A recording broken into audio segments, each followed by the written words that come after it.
La plus grande tristesse de la vie de Lara Fabian réside probablement dans les pertes personnelles et les périodes de solitude qu'elle a traversées tout au long de sa carrière musicale. Née le 9 janvier 1970 à Etterbeek, en Belgique, Lara Fabian, de son vrai nom, Lara Sophie Cathy Crocaert, a grandi dans une famille de musiciens, avec sa mère belgo-italienne, Louisa Crocaert, chanteuse de chorale, et son père, Pierre, guitariste. Cependant, son parcours ne se résume pas à la gloire. L'une de ses plus grandes souffrances a été le décès de sa mère, Louisa, en 2019, après un long combat contre la maladie. Lara a un jour confié que sa mère était sa plus grande inspiration, non seulement en musique, mais aussi dans sa façon d'aborder la vie. Cette perte a laissé un vide incommensurable, car Louisa était non seulement sa mère, mais aussi sa compagne, qui l'a encouragée à poursuivre sa passion pour le chant dès son plus jeune âge. Lara a également connu des moments de profonde solitude lorsqu'elle a déménagé au Canada dans les années 1990 pour développer sa carrière. En tant qu'immigrante belge, elle a dû faire face à des barrières culturelles et linguistiques, notamment lorsqu'elle a tenté de conquérir le marché nord-américain. Ses premières années au Québec, malgré le succès d'albums comme Carpe Diem, ont pu la laisser isolée, loin de sa famille et de son foyer. Cette tristesse s'est encore aggravée face aux pressions de la célébrité, à un programme de tournée exigeant et à la vigilance du public. Elle a parfois pleuré en silence, peut-être parce qu'elle réalisait que, malgré sa célébrité, elle ne pouvait partager ses sentiments les plus profonds avec personne d'autre que sa musique. La carrière de Lara Fabian a été un parcours de hauts et de bas, jalonné de succès éclatants et d'échecs qui l'ont forcée à travailler dur.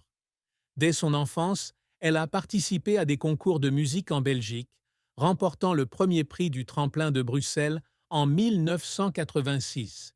En 1988, elle a représenté le Luxembourg à l'Eurovision avec Croire, terminant quatrième et ouvrant ainsi sa voie internationale.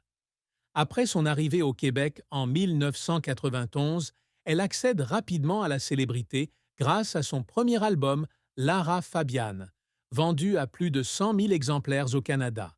Des chansons comme Je t'aime, Adagio et I Will Love Again la propulsent au-delà du Canada, conquérant des publics en Europe, en Asie et en Amérique latine.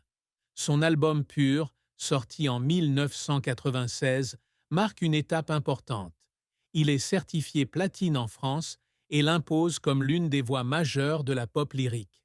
Cependant, sa carrière n'est pas sans heurts.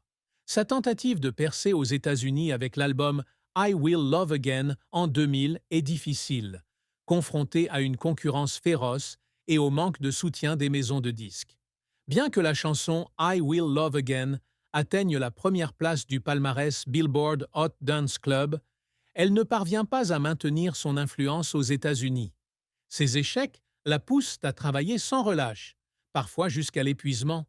Elle a confié qu'il y a des soirs sur scène où elle pleure en chantant des chansons comme Je t'aime, car les paroles évoquent des souvenirs douloureux d'amour et de perte. La pression de maintenir une voix parfaite, surtout avec son style émotionnel, a également entraîné des moments de doute.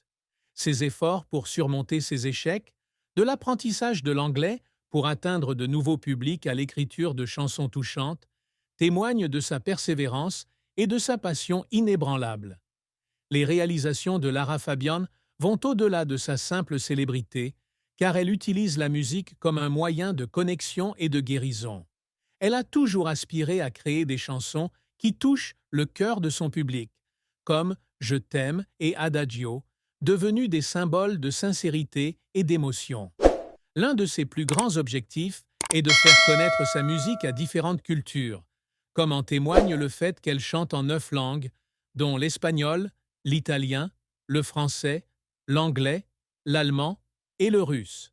Ses prix, Félix de l'artiste québécois le plus populaire à l'étranger en 1990 et 1995, ainsi que le World Music Award en 1995, sont des moments marquants qu'elle chérit.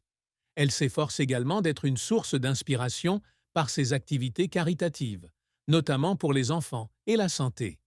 Elle rêvait autrefois de fonder une école de musique pour les enfants défavorisés, un projet qu'elle a commencé à développer grâce à des fondations caritatives au Canada.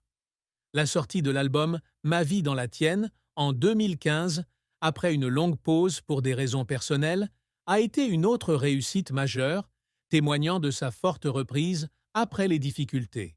Elle s'efforce également d'être une mère dévouée pour sa fille Lou, née en 2007, et une épouse solidaire pour Gabriel Di Giorgio.